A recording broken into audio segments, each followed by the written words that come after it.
Today's discussion is all about how you can make the sequel better than the original, and my guests are the absolute best to talk about this. Get ready.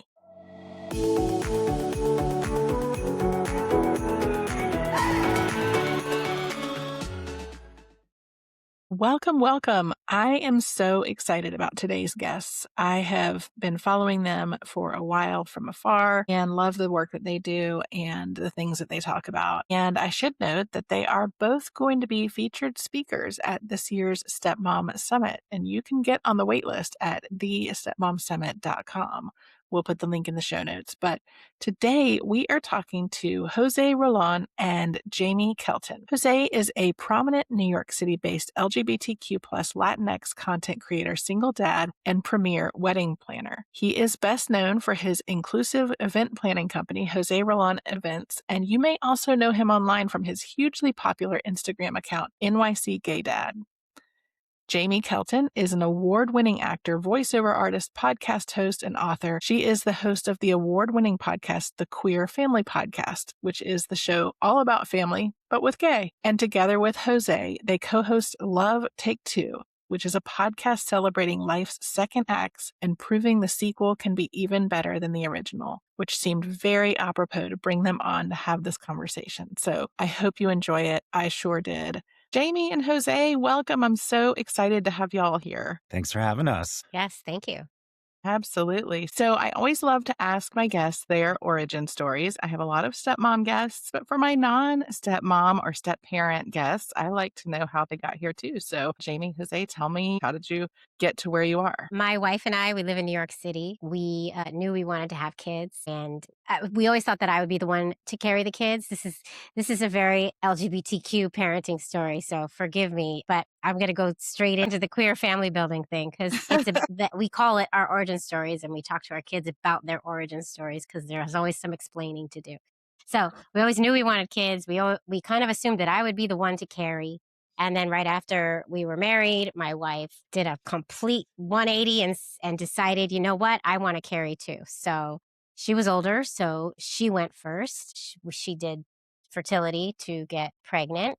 And after some IUIs and then an IVF that worked, our daughter was born. She's now 12. And then when it came time for me to do it, I thought I was going to get really quickly, easily, magically pregnant. Didn't happen so easily. It took me 3.5 years of unexplained infertility. And after many, many, many IUIs and some IVFs and all the things, I finally got pregnant with our son. He is now 8 years old. We live in New York City and we're a happy family. And because of my struggle with infertility, my podcast was born, the Queer Family Podcast, that highlights, celebrates, uplifts, and normalizes LGBTQ families and all of our fabulous identities. And I like to make that acronym sound fancy in French. I love it. And that's my origin story. I love it. And I want to talk a little bit more about the fertility stuff as we get going. But José, I'd love to hear your story. Yeah, I was married to my husband and we decided to grow a family. And we went through the surrogacy journey and our son was born in 2013, just turned 13. And then, I don't know, we thought we were one and done and then decided let's go for it again. And so this time we got pregnant with twins and more than you bargained for. Always. Yes, 100%. And and then when we were 11 weeks pregnant with the twin girls, my husband unexpectedly passed away. And that left me 1 week to decide to follow through the pregnancy, which at first I was, hell no, there's just absolutely no way that I'm going to follow through a pregnancy because who am I to raise 3 kids on my own? But yeah, last minute, I just had this moment of my son just lost his father and, what if something were to happen to me? So I didn't want to leave him alone in this world. And so not only did I decide to follow through, but I announced that we were pregnant while giving my husband's eulogy in a church full of, so many people. And that turned out to be a blessing in the sense of that moment allowed so much love and support to come my way, even now, 13 years later. And during the pandemic, being a single father allowed, in the middle of all the craziness, we ended up just doing some crazy videos that went viral and other families found it relatable outside of the LGBTQ plus community, outside of the Latinx community. And it was at a time where Black Lives Matter was ramped up and the pandemic. And so I think the media was really desperate to hold on to some, uplifting stories. And so we Yeah. catapulted in the spotlight, developed a family business, and we are just rocking and rolling as a unit. And 3.5 years ago, I met my current partner, who's very much the stepdad of the family, and that's been a really interesting journey. Yeah. Yeah. Tell me more about that. How has that been? Yeah, like he is really a wonderful human. He wasn't necessarily looking to have kids. He wasn't necessarily against kids. We just happened to, vibe and really get along. And I'm a package deal. And Yeah. it just turns out he's very easy. He's the opposite of me. And in terms of like, I'm always like all over the place and my schedule's super unpredictable, and he's a teacher. Everything needs order. And that actually brought a lot of stability to our family because, I always said I was going to be a family that was going to sit at the table. We are all going to have dinner together because I didn't grow up having any of that. And being a wedding planner by day and doing all the other stuff that I do, that wasn't happening. But with Thomas, is his name, that's important, really important to him. So we actually have dinner at the table that I'm sitting at least 4 times a week, which is nice. I love And that. and he loves to cook, he loves to clean, and I love that for us. That is the best, the best combo. Yeah. I love it.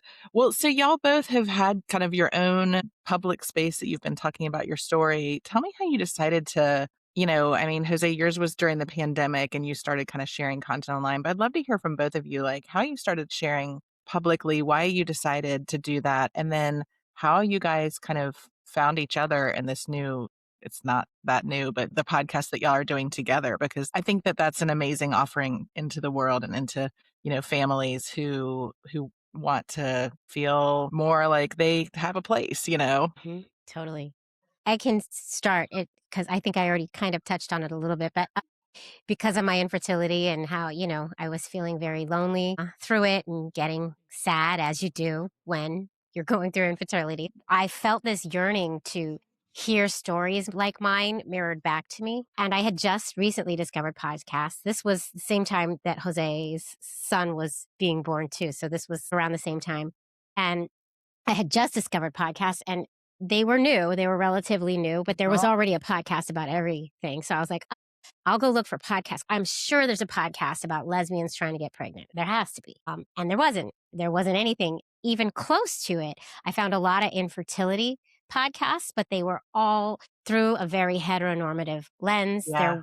There weren't gay people on those podcasts. And if there was, it was like the one token lesbian family, amongst 50 other straight families. And it was always told through this heteronormative lens because the hosts were not queer. And so it didn't speak to me. I needed to hear a story like of, I already have a kid. My wife gave birth. I'm a non-bio mom. And now I'm trying to get pregnant and my body's not working like my wife's body worked. Like there are so many little intricate things that are different for us. And I couldn't find it. And so it just kept nagging at me through my infertility. When I finally got pregnant, through my pregnancy, kept nagging like, somebody needs to create this. This podcast needs to exist. And then finally, when I was like 7 months pregnant, I realized, that's me. Yeah. I guess I should do that. And then I did. And I knew I had enough episodes to fill one season because all my gay mom friends were like, oh, hell yeah, I'll come tell my story. So I knew I had enough for one season, and I thought it was going to be that. I started with a friend of mine who knew more about podcasting because I didn't even know how to do any of it. And then it took off. Turns out there were a lot more families out there who wanted to hear their stories mirrored back to them. Absolutely. And I mean, just as like a side note, I will tell you that when I first got married, I'm a childless stepmom. I went through 5 rounds of IVF. I did the whole thing. We were not successful. And I was, what they call advanced maternal age, which is so insulting, but whatever. Same. Yeah. So, but I couldn't find much for me either. And same when I was becoming a stepmom, there wasn't a lot that felt relatable. Right. But on another note, I will tell you, there is not much out there for queer step families. And it makes me Yeah. crazy because I have a lot of queer step family clients. And, I'm always encouraging them because I train coaches and I'm like, please come coach. Like, we need you. There are so many queer step families that need to hear from somebody that has been through that experience. Yeah. So anyway, Yeah. that's I'll I've drop actually, the box. no, I've interviewed a good number of like blended queer families and step parents, and I've interviewed quite a number. So you are correct. There are a lot Yeah. of us. Yeah. And there are not a lot of people out there serving them, and Yeah. Well, I I always mean, love it when I get queer clients, but I'm like, I wish that I could I wish that there were people out there that, could help me serve you. right. Well, I mean, that's the LGBTQ umbrella as a whole and how it goes. We need more. Yeah, We need more. We need more. But yeah, so that's my story. And then it just took off. And now here I am 22 seasons later, still that's doing it. amazing. And I then love we connected. Take it away, Jose. Yeah. So I was one of the families that was featured on the Queer Family podcast. And I mean, she was a fantastic host. And I have to say, Jose was like famous, right? When I reached out. I mean, he is famous. We walk down the street together, he gets recognized. It's like a thing. I bet you all like many of your listeners already know him and they're like, "Oh my God, it's NYC Gay Dad." Like I am everybody sure. knows. Yeah. So when I reached out to Jose, I was trying to do this it was one of my Pride episodes, and I a couple 3 years ago, 4 years ago, I started doing what I call the Pride extravaganza. You have to sing it. And instead of one episode per week for the month of June, I do two, which it makes me, I don't know why I do this to myself, but I've been doing it every June ever since. And he was one of the first. And I wanted to have like well known queer families in the Yeah. June episodes. So he was one of the first people I reached out to. I was so nervous to reach out to Jose because he was so big. And I was just this little piddly dunk podcaster. And he said yes. And he was so gracious and lovely and amazing. Well, And then relatable. we became friends. Yeah. and I've been on twice, right? Yeah, twice. And now we co-host a show together. Yeah, and that was really great. And then in terms of like connecting us to our new podcast called Love Take Two, it was something that was a project that I had initially started on the back end with a production company, and it did not end up working out. I didn't think it was the right fit, so I shelved it for a minute. And then it sort of hit me that after filming these 2 episodes I was like, there's something that's missing if I want to continue to do this. And the podcast world makes me a little bit nervous because I'm comfortable in front of a camera, but I'm not comfortable like a moving camera, but I'm not comfortable if I think someone's only going to rely on my voice, which, as we know, not everybody's going to be watching the video. And I was like, Right. and so I'm like, I don't want to do this by myself. I just don't. And so I was like, I need a co-host. And that was the thing. I was like, I need a co-host. And I was sort of like racking my brain. I was going through like several people that I know. And I just remember the energy that I had with Jaimie when I met her at an award ceremony. I think it was Family Equality, right? Like their Was it Family gala. Equality? It was a Yeah, it was the gala. And gala. she, a burst of energy just came right up to me and was like, Jose. And I'm like, Jaimie. And we danced and had such a really good time. And I'm like, it's really nice when you meet somebody, you connect with people virtually for a while through, social media and all that stuff. But it's nice when you meet somebody in person, like, oh, this person really is how they've showed up to be, online, even with all of Mhm. behind the scenes. And I was like, it has to be Jaimie or nobody. And just like she thought she was nervous about me being on her podcast, I was like, there's no way that she's going to do this. She's not going to do this. She's got this amazing other podcast. She's raising kids just like I am. She's got a lot going on. What the hell does she want to do starting a new podcast where, as you know, when you start a new podcast, you're not even getting paid for it. Mhm. So I created this whole deck and this whole thing. I invited her to Dumbo Loft, and I really painted it. And He this is how he I like felt. wined and dined me. You did. I You I love like it. did, I did, and I think the vision for me, which also made it even extra special, is like I kept thinking of Kelly and Mark. Right, I wanted us to be that of the podcast world. And I just saw it even visually. You got a Latin guy, you got this gorgeous blondes, like I'm like, this can actually work. the chemistry. And, as we know, the show is about people's second acts and proving that Yeah. sometimes the sequel is better than the original. And both, we all share that story, but Jaimie and I have, something that feels very specific to us. And we thought we could be the great co-host to, go on this journey together and interview other people that have gone through and are going through the same thing. Yeah, I love that. And for those that are listening that aren't familiar with your podcast, it really is fabulous. And I love the second act framing around it. Can you just give me like a 30-second for those that are listening that may not be familiar with it, like a 30-second overview, what it is. And Jose, you do that, but before I want you to do that because you do it better. But before you do it, I just want to say one of the biggest pulls for this was Jose, obviously, for me joining this, but also this was gonna be an in studio podcast, Oh which yeah. I had never done an in studio Yeah. podcast. So that it was really intriguing for me because it felt like elevated and so Yeah. and it is, and also because Jose, duh. So take it away, Jose. Yeah, well, I think when you guys started the podcast, it wasn't nearly as saturated as it is now, right? So it made sense that when you guys started it, that it would be virtual, and that's what everybody was doing. And I knew that if I was going to start a new podcast, it just had to be, it had to be a little, it just had to be different and polished because that's all the new podcasts that are coming out now. So how Mhm. are we going to stand out above the rest if we're like nobody, right? So yeah, I mean, I pretty much touched on it, but it is,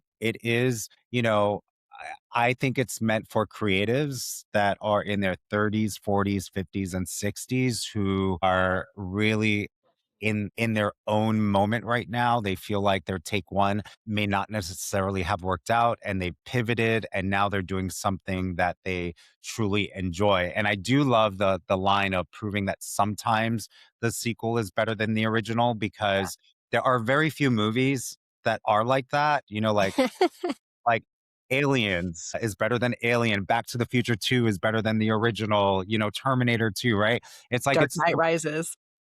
what's that? Yeah, Dark Dark Knight Knight Rises. Rises as a Dark former Knight Warner Brothers person. Rises, and those are the kind of guests that I wanted to bring in. And Jaimie and I talked about this quite a bit. It's just people that are not just in their second phase of life, but they are just shining. They are rocking it, and in a way that some of these rare sequels get to do. And Yeah. so, yeah, and it's proven to be really interesting. And I think Jaimie and I we're just the we're the hosts, and we are learning so much from the guests that we had. We had a medium on yesterday Yeah, on psychic medium. a Oh, psychic fun. medium, and our brains were just popping left and right. We're like, holy smokes, just relating it to our own lives. And it kind of hit me yesterday even more so that we are definitely on the right path here and Mhm. doing something really cool and amazing Yeah. for our listeners. I wanna add too that I think of it as a really inspirational show.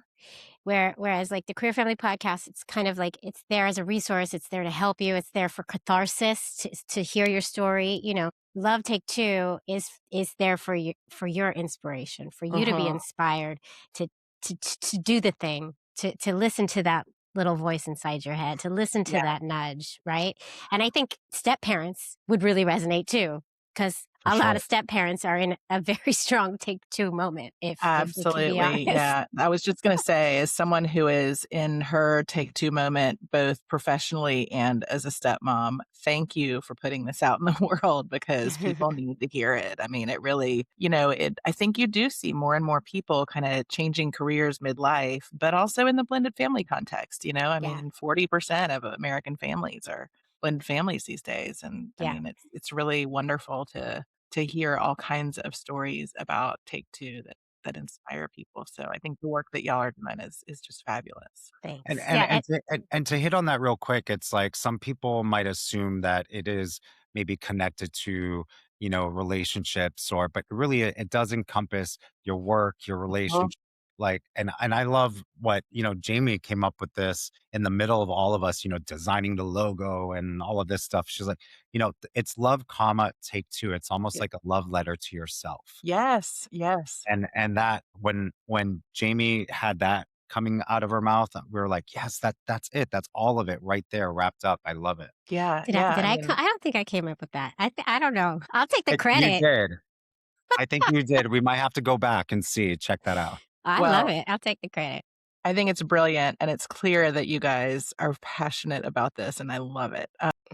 And we have fun too. Like, I don't want people to think also, like, the idea is we focus on we visit the take one, but I don't want it to be like, we didn't want it to be like other podcasts where we're staying in the, like, in Right. the deep, we're dissecting. We want to let's celebrate and let's be in the take two.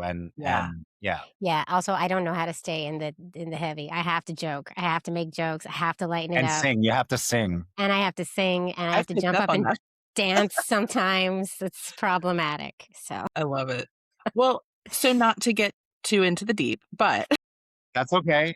we can do it. We can you go there. know, I think you guys have clearly seen with your families, and I know I've seen in a different lens with the step family context that sometimes people don't want to accept what our families look like. I get a lot of blowback on social media when I put stuff up from women who are like, why do you think you have any rights? You're just the side piece. You're just the second wife. You're Oh, just. So there are lots of people that have really strong feelings. Obviously, in the queer space, lots of people have feelings, mhm. which I will not get on my soapbox about that because I'm sure that you guys are perfectly capable of getting on your own on I that. mean, we That's can what I go want to on ask a you soapbox tirade. I'm happy to do it too. So, about. Well, but that's what I want to ask you about is when you get that pushback, when you hear people say things that, you know, they clearly don't accept your version of family, what's the hardest pushback that you've had to deal with and how do you address it? Jose, I would say maybe the hardest pushback, I'm not sure if I'm answering this right, but it's more when your children are involved, right? Like, Yeah. my kids are very much part of my content. I mean, Jamie jokes that I get recognized often. I feel like I don't get recognized unless I have my children with me. Like, we're like such a unit. And so when people come for my kids, that Yeah, that to me is absolutely. really tough. And the thing is, and all we're doing is we're not putting anything negative out there. We're putting things out there that are positive to make people smile and laugh and Yeah. maybe think and be a little bit more thoughtful. And like, I'm in the middle of a pretty big court case right now that's gonna, I think, impact a lot of LGBTQ plus families from this far right conspiracist named Stu Peters, who revealed to millions of his followers that I was sexually molesting my children, and he stated it as fact. And I won't go on and on about it, but he spent 22 minutes focusing on me and my family. And he shared your videos he and shared my said videos, manipulated, like, we did some content for some closet company and so, he took a footage where me and my daughter are, folding clothes in the closet. And it's like, look, he's showing his daughter his sex toys, things like that. So crazy. So for me, it's like, okay, it's that kind of stuff that can affect me. And it was different when they were younger, when they were 4 and 5, but now they are 13 and the girls just turned 12 yesterday. And I had to tell them before they went into middle school. And, you want to protect your kids. You don't even want Yeah. them to know all of this stuff that's happening on the background, but I know they have to hear it from me before they potentially could hear it Yeah. in school, because it's this case is very public at the moment. And so for me, it is this isolated, massive case that's happening right now. But Jaimie, I feel like she's affected. She has to deal with it every single day because I don't know what's going on with the algorithm, but as much love and support that she gets with her queer family podcast, she also gets a lot of hate and she's constantly fighting. I don't know how Yeah. you deal with it. And your kids are the same age as mine, practically. yeah, I get a lot of trolls on social media. Maybe it has something to do with that I'm a blonde woman, and a lot of these trolls are the type who like to berate blonde women and add the queer to it. Oh God, I'm like prime target. Yeah. Oh my Like gosh. I don't know why, but yeah, I get a lot of trolls. But same as Jose, when it includes my children, Yeah. is when it bothers me the most. Because I don't put my kids on social media as often as Jose does, actually, because that's not really what my content is, because it's more about the podcast. But also, my kids are not as like kind as his kids, and they won't do it for me, to be honest. Kind wasn't the I right word, molded but them during the pandemic, you know. you did a good job, because my kids, like, if I tell my son, can you just smile at the camera? I get a tongue, I get a weird face. I don't get what That's Jose so gets. funny. That's what I get from my husband. Yeah, I get that from my wife too. I got to catch her in the right mood. But when they come after, like, every once in a while, my son, who's 8, right? But it's a boy. So they loved the trolls love to glom onto the fact that I'm raising, like, they call my kid names, which is not okay, right? That really pisses me off. Yeah.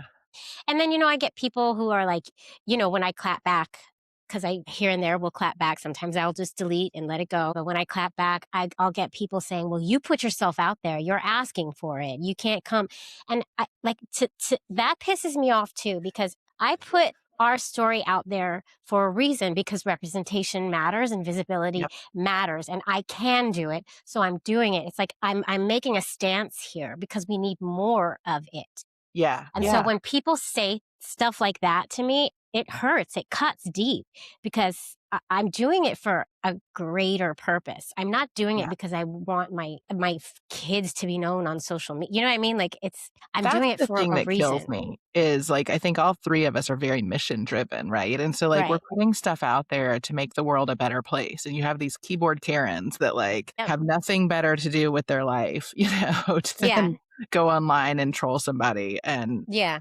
I The have amount had of a few people in my community start sticking up and saying, like, oh, here we go again. And I'm sure you do too, but it's hard. You have to kind of do that mental self-care around it, and the fact that you have to talk to your kids about it is just like, that is right. infuriating. Yeah. Yeah, it is. Cameron, one thing I'm personally wanting to shift this for a second, because I'm thinking about your podcast. One of the things I love talking about is the juxtaposition between how single fathers are looked at versus single mothers. And, it's like, if you're a single mother and if you don't put that diaper on the right way, you're still judged. Society tells you that you're supposed to do things a certain way. And if You're I put supposed to on, be able to do it yeah, maternally.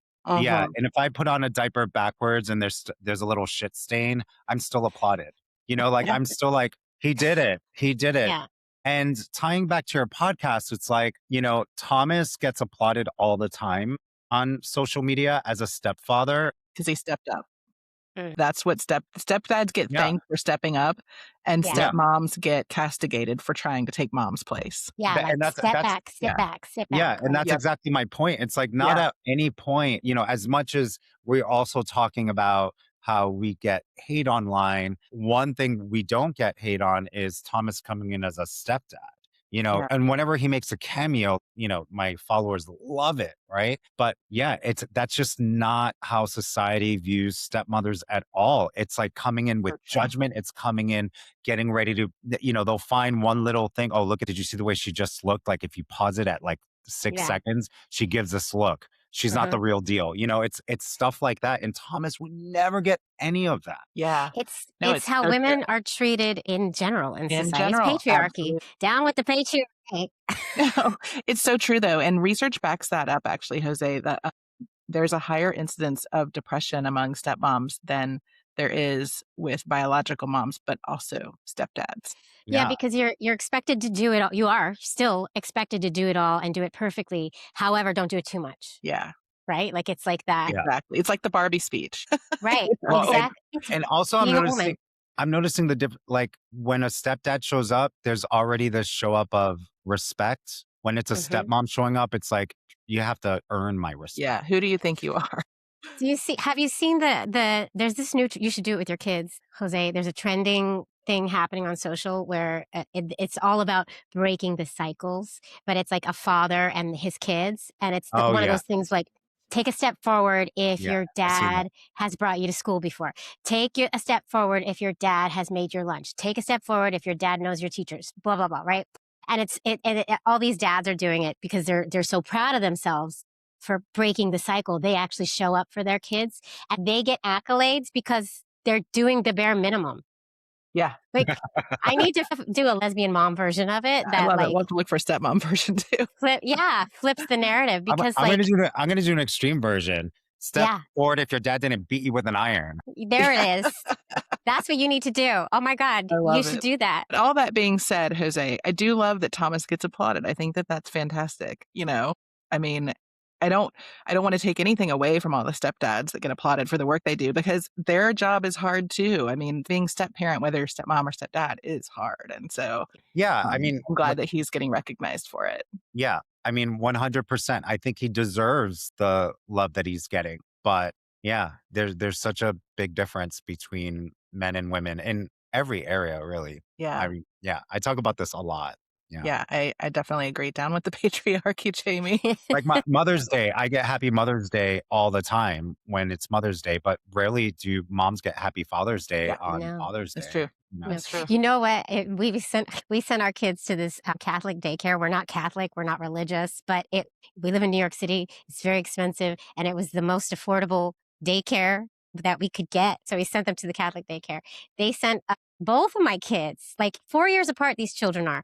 Both of my kids came home with this huge Father's Day, like huge card, Happy Father's Day, with like a note. I'm so glad you do this for me, Daddy. And the daycare knew us very well. Wow. But it's like they just were like, well, everybody else is doing it. I guess he has to do it too. And they're like 3 or 2 years old. They don't know any better, the kids. There's so much education that needs to happen in so many places. I just don't even know. Those, we just laughed them off because it wasn't coming from a mean place. Yeah. Still. And you can tell. Yeah. Yeah. Well, so I feel like I really could continue this conversation forever, but I want to stop with, I would love to know from you guys, like, it's always been very important to me with my business and my mission to be an ally and to be supportive. And we have a lot of, step family and stepmom listeners out there who also want to be allies. What's the best thing we can do to be allies? I mean, I would say show up for us outside of June. Yeah. If I'm being honest. And even as a Latino, I know that between September 15th and October 15th for Hispanic Heritage Month, I get approached quite often. And listen, I'll take it. Like, great, fantastic. I'm ready to rock and roll and party. But, it would nice to be asked to do things in January and in February and in November. What about around the holidays? You know what I mean? Yeah. So I think it's just, the businesses showing up. And look, it's a very tough time right now. Brands are freaked out right now, and I understand it. So I give some grace to that, actually, because at the end of the day, everybody's running a business, and some businesses have suffered greatly as a result of supporting our community. Even some have shut down. So I give some of it grace at the moment with the current administration, but hopefully in November, when there's a shift, I really want these businesses to step back up and show us that they are here to support us 365 days out of the year. Yeah, absolutely. That is a whole different conversation, the politics of all this. I have so many feelings about it. But yes, I love that point. Year-round support. I would also add yes to what Jose said. And I would add, like, from a parenting perspective, because I talk about this on my show quite a lot, teach your children about all types of families. Don't just assume they're going to find it out in the world. Don't just assume they're going to understand it. We have to teach our kids about different types of families. We have to, because they have a different type of family, and we have to explain their origin story. We have to explain to them where they came from, so they never have any weird shock of who they are. And we want them to be super proud in who they are. But it's not fair that our kids would be the ones that would have to teach your children about other types of families. Like, it starts in the home. There are so many books absolutely you can get for your kids that explain all kinds of families in a really easy to digest, age appropriate way. It doesn't have to be, it doesn't have to be a sex conversation. It doesn't have to be deep. It's just add it to your conversation that families come in different ways, like blended families as well, right? That goes with that. But like, teach your children and make it a part of your home conversation. Like, use words like lesbian lightly and kindly. Use words like gay, like it's just another normal word in the I was going to say alphabet, but you know what I mean? Like, talk about trans people in an uplifting light. Like, just get your children comfortable talking about these subjects that are sometimes placed under this taboo category in a non-taboo way, because it's not. We're Yeah. just as boring as everybody else. Like, really, let's be real. And then I would also say, just because I get a lot of trolls and I'm constantly fighting the trolls, feel free to come and speak for me sometimes and help me out. Like, Love that. stand up for us Yeah. here and there. I love We'll that. take I it. love that. And do it publicly. Yeah. Mm-hmm. I love it. Well, tell me where everybody can find you. For me, it's NYC Gay Dad across the board on all socials. And then Jaimie and I both combine forces at Love Take Two. Perfect. And on social media, it's Love Take Two Pod. Yes, I think Okay. you're right. Yeah. Perfect. And then Jaimie, yours is? I am at the Queer Family Podcast on all social media platforms. Very long name. I wouldn't do that again. I wouldn't recommend that, but the Queer Family Podcast everywhere. And then I'm thequeerfamilypodcast.com if you want to check the website out. Yeah. And we will link to everything in the show notes. I still feel like there's so much more to talk about, so I would love to have you guys back at some point. But thank you so, so much for being here and for chatting about this. And I love your mission. I love what you do. And this has just been such a delight to have the conversation. So thank you. Yeah. Thank you. Thanks for having us. Thanks for having us.